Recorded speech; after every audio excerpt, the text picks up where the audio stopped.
वर्धा इथल्या सभेत पंतप्रधान मोदींनी राष्ट्रवादी काँग्रेसचे अध्यक्ष शरद पवारांवरच हल्लाबोल केला। पंतप्रधान पदाचं स्वप्न पाहणारे आता निवडणूक लढवण्यासच नकार देतात, कारण त्यांना माहिती आहे हवेची दिशा कोणत्या दिशेला आहे। अशा शब्दात पंतप्रधान मोदींनी पवारांवर टीका केली, तर पुतण्याच्या हातूनच त्यांची विकेट गेली असा जोरदार टोला मोदींनी पवारांना लगावला। राष्ट्रवादीमध्ये आता खूप मोठे कौटुंबिक युद्ध सुरू झालंय। शरद पवार यांच्या हातातून पक्ष निसटत चाललाय। आता हळूहळू पवार यांचा पुतण्या पक्ष आपल्या ताब्यात घेऊ पाहतोय, असं अजित पवार यांचं नाव न घेता पंतप्रधान मोदी म्हणाले। कौटुंबिक युद्धामुळे उमेदवारांना तिकीट देण्यातही अडथळे आले। कोणाला कुठली जागा द्यावी, कुठून लढावं हा मोठा प्रश्न पवारांपुढे उभा राहिला, असा घणाघाती आरोपही त्यांनी केला। ये हमारे शरद पवार, ये पवार साहब देश के सबसे वरिष्ठ और अनुभवी नेताओं में से एक रहे हैं, और उनके विषय में कहा जाता है कि वो कोई भी काम बिना सोचे विचारे कभी नहीं करते हैं। एक समय था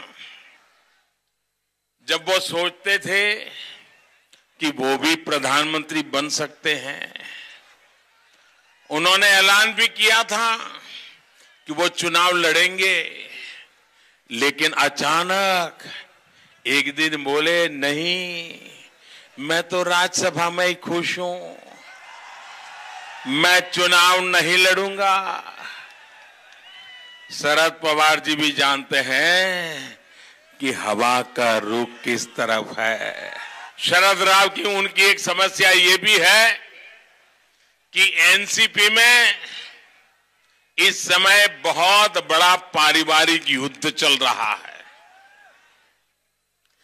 पार्टी उनके हाथ से निकलती जा रही है, और स्थिति ये है कि पवार साहब के भतीजे धीरे धीरे पार्टी पर कब्जा करने के लिए सोगटी बिछा रहे हैं।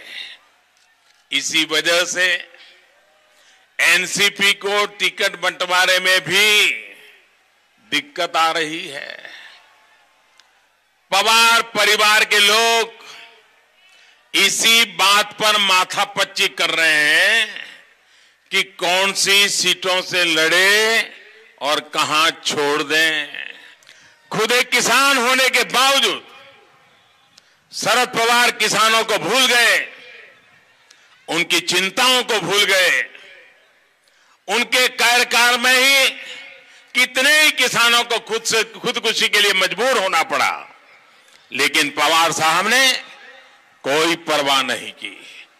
उनका ध्यान किसानों की स्थिति पर ही नहीं था।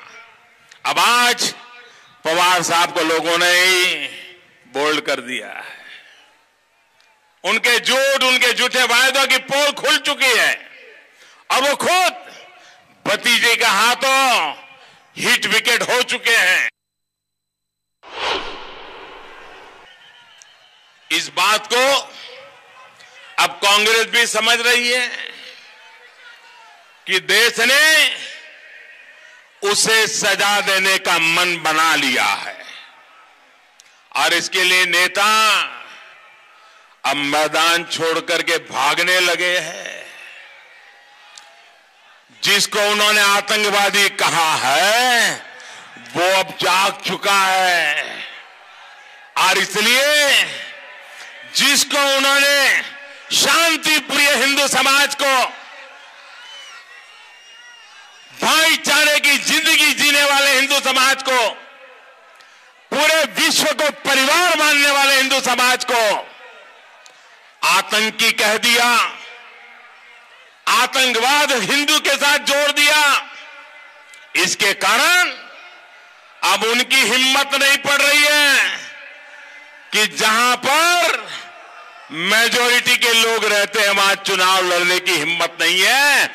ये आतंकवादी हिंदू की सजा उनको मिल चुकी है, और इसलिए भाग करके जहां मेजॉरिटी माइनॉरिटी में है वहां शरण लेने के लिए मजबूर हो गए।